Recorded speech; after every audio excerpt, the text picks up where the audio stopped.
Emerging markets have performed very well versus US markets this year. We do think there are reasons why it might continue, one of which is the fact that over the last 10, 15 years, you've had a very strong US dollar and US exceptionalism. And there might be reasons why that's changing. You know, US equity markets represent 70% of global market cap, so markets are extremely concentrated.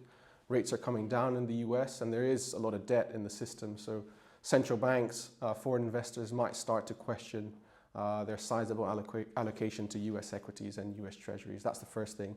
Second thing would be just earnings are pretty robust in emerging markets, and with higher capex spend picking up as a result of AI investments, renewable energy and energy transition, and also defense spending in Europe.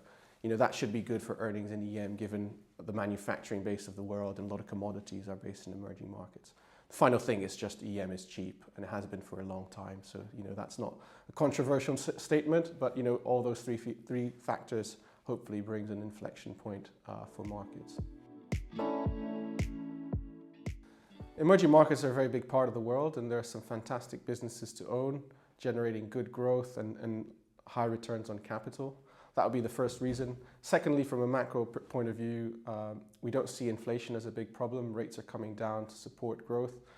And Asian emerging markets are a big engine of global GDP growth. Finally, diversification benefits. As I mentioned, US markets represent a big part of global equity markets, and therefore allocating to emerging markets helps to bring risk overall in portfolios down. We believe our emerging markets equity income strategy offers great returns and risk characteristics for portfolios.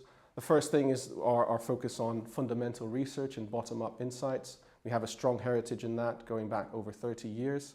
Secondly, a very balanced portfolio construction process that results in a style agnostic portfolio that blends value and growth. And finally, a very disciplined risk framework which keeps tracking error very low. The result of all that is an all-weather portfolio that has performed in both growth and value markets, and also delivers good income for investors with a 30% premium income to the index.